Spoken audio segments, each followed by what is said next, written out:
again. It's me, Dr. Laura, and I wanted to just give you a few recommendations regarding how to prepare yourself for success in this program. So what we know, right, is that we're going to spend our first week, and you can even take 2 weeks if you want, in this introductory period to really get yourself ready, because not only do we need to prepare things like get the right foods in our house and, that kind of thing, but also get mentally prepared, because the more mentally prepared you are and the better attitude that you have about what you're going to be doing, the more easily things are going to go. Because what you don't want to have happen, and this has happened to me a lot of times in the past when I would maybe go on a diet or I would decide to make a change or whatever, you're in the middle of it and you've decided you're only going to eat these certain foods, or you're going to not eat these other foods or whatever. And all of a sudden you're hungry as anything and you're standing in the middle of the kitchen crying and tearing your hair out because you have no food, you're hungry, and you don't know what to do with yourself. I don't want to scare you. This isn't, rocket science. It's not a super hard thing to do, but we're challenging ourselves by going outside of our comfort zones and our comfort boxes. And we're asking ourselves to do new things and to have a little bit of creativity around things. And the best way that we can be creative is if we actually first create a structure within which we're going to work. Because as long as we have that structure and we have all the supports that we need, then we can become creative and we can have fun with it. So here are some tips to help you get through your reset. The first thing is that we gave you a little calendar so that you'll have written down week by week which eliminations you're going to be doing and when. And that way you can kind of prepare yourself and you know what's coming. Make sure you're eating enough. One of the worst things to be is to be hungry. And there is no reason to be hungry on this program. There are so many things you can eat. And as you're making your adjustments and you're eliminating certain foods that you might eat all day, every day, you're going to have to just, get creative and start learning a little bit more about what you can eat. But once you really start reading about it, thinking about it, hearing about it through this course, you're going to realize how much stuff is out there that is actually absolutely incredible that you're going to be able to eat. Just like our ancestors who didn't have any of these processed foods, anything that comes from the inside aisles of your grocery store, you will survive and you will thrive. It is going to take a little bit of a shift, but you're going to be great. Most importantly, do not be hungry. So if you're hungry, talk to your health coach, talk to your practitioner, talk to friends, talk to people who have done this, talk to your community. And what works best for me is if I create a couple of hour window, maybe on a Sunday afternoon, where I do my shop and then I prep. And by prep, I mean cut a bunch of vegetables that I'm going to want to stir fry or cook during the week. Maybe prepare some grains when we're eating grains, or prepare some sturdier vegetables, or maybe prepare some sturdier vegetables, roast some vegetables, roast some sweet potatoes, that kind of thing, so that you have things that are already made, so that all you need to do is just heat them up. For those of you who eat animal products, that's another really good idea, is to bake a chicken or pre-cook some beef or something along those lines, so that you have these things absolutely ready. And all you need to do is spice them up with your favorite spices, with your favorite sauces. Another thing that people like to do is they like to make their salads ahead of time. And if you store them properly, you can cut your lettuce and put a paper towel in a bag with your lettuce, and it keeps it fresh for longer, those kinds of things. And we recommend that you use cranberry drink. And if you actually want to make the cranberry drink in concentrate before you add the water to it, but make it in bulk so that you have 3, 4, 5 servings at a time, it makes it much easier when it's time to drink that cranberry drink to just be able to pour the drink, pour a little water, and then you've got it. The other thing, we do recommend that you make bone broth, and bone broth is just so full of nutrients, but it can take a couple of hours in an Instant Pot to make that bone broth. If you make it it's done, and it's done for the week. So what I like to do when I'm going through an elimination protocol is to take a couple of hours on, for me, it's a Sunday afternoon, and I've got lots of things going at the same time. I put the bone broth into the Instant Pot.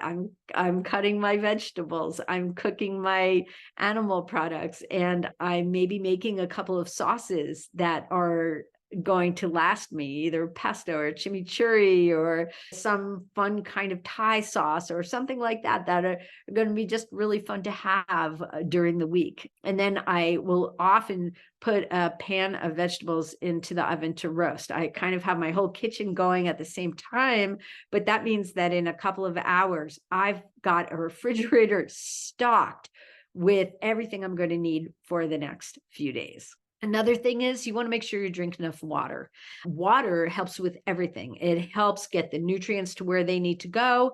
It helps when your body getting toxins out, which it's going to be doing from day one for you.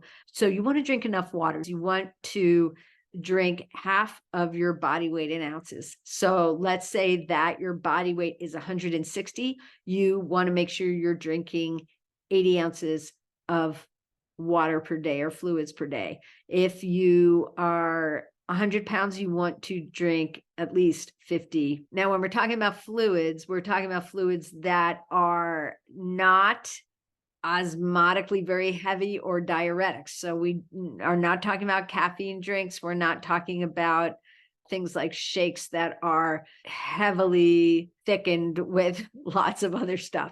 So I'm talking about clear fluids. I'm talking about non-diuretic fluids. You want to get about half of your body weight in ounces. Okay, another really important thing while you're going through this program is making sure you're getting enough rest. We're going to be talking about sleep, and we're going to be talking about how to optimize your sleep. But the other thing is that your body is going to be bumping up its detoxification systems, and it's also going to be recognizing, oh my gosh, we have more nutrients. We can do more things with more nutrients. We're going to try and do more things. We're going to try and repair this and repair that and get those toxins out and all of that kind of thing. Your body's going to be so excited that it has more nutrients that it's going to be doing more.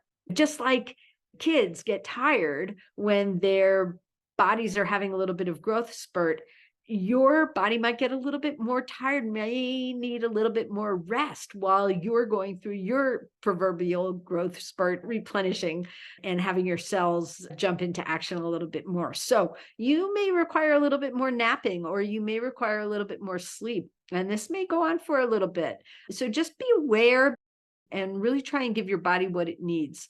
Try not to push against it. Another thing that I would recommend is that you schedule your time each week to keep up with the course. Put it in your calendar, make it a date for yourself that you're actually going to watch the videos, you're going to read the materials, and you're going to have time to process that stuff. And also the videos and the materials will also be getting you ready for what's coming in the next week. It is a little bit of extra time each week during this program, but it gets easier and easier and easier as you get more used to doing it. After a while, it'll just become part of your routine, and it's not going to be a lot of extra time. I know some of you are going to want to start exercise programs as long as you're doing this and you want to get out there and you want to move your body. And I think that is wonderful. And we'll talk about that too. And the most important thing for you right now is that you listen to your body. So if you do start an exercise program along with this, really pay attention to what is your recovery time? Is it knocking you down further by exercising? So really listen to your body, because the whole idea of this program is to give your body what it needs to be able to transform itself and really raise your level of health. I strongly recommend that you track your progress during your program. Your body's going to be going through a lot of things. Your emotions are going to be going through a lot of things. Your mind is going to be going through a lot of things, because you're making changes. You're really saying goodbye to some old ways of doing things and really learning about some new ways of doing things. And you're going to see how those new ways of doing things kind of grok with who you are and how you feel and how your body feels and how your body functions. When you have a big win, like you've lost weight or your brain fog is going away or has gone away, or you have more energy, or you're sleeping better. These things, how do you feel about that? Is it worth it? Is it worth what you're doing? You also want to pay attention to things that might not be working for you. Like, let's say that all of a sudden you ended up at a wedding and you ended up eating a ton of sugar after not having sugar for a really long time. And like, how did you feel? How did you feel in the moment? How did you feel that night? How did you feel the next day? What were the changes? So tracking all that stuff is really important because we can't remember it all from day to day, and we're not going to remember it all from day to day. So get yourself a journal, write in it at least 3 times a week. If you can write in it every day, that's great. But if you only can write in it 3 times a week, that's fine. But really make notes for yourself, because those notes are going to be really, really helpful when you go back. And at the end of this 9 weeks, you're going to synthesize all of this information. And because every body is different, so you're finding out for your own individual body what works and what doesn't work, so that in the end, you're going to be able to create a game plan for yourself that is going to not only work for you, but it's going to be sustainable for you. It's going to be something you can really live with. The last thing I want to say about tips for success is be gentle with yourself. Okay. If you end up eating something that you had promised yourself you wouldn't eat, give yourself a little break. Don't throw, as we say, the baby out with the bathwater. If you make a mistake, if you eat something you shouldn't have, if you make a bad choice, just chalk it up. You're generally going in the right direction. And the most important thing is for this not to be really stressful for you. This is supposed to be in some ways fun, and it's creative, and it is most definitely a positive movement for you and for your body, and an incredible gift that you're giving yourself to just be elevating your health. So everything you're doing is positive. If you make a little mistake here or there, give yourself a little bit of break. Just get back on the wagon. Acknowledge what you've done. Acknowledge that it didn't feel good to do that, and then just move on. Those are my tips for success. I've done this program a number of times. I've worked with several hundred people who have been through this program as well. And I know you can do it. I have seen all kinds of people do it. And I know that you can do it, even if you feel like you're super busy right now. Taking that little bit of extra time and effort, especially in these first 3 to 4 weeks, it's going to be a game changer for you, and it is going to be well worth it. So those are my tips for success, and I wish you the best.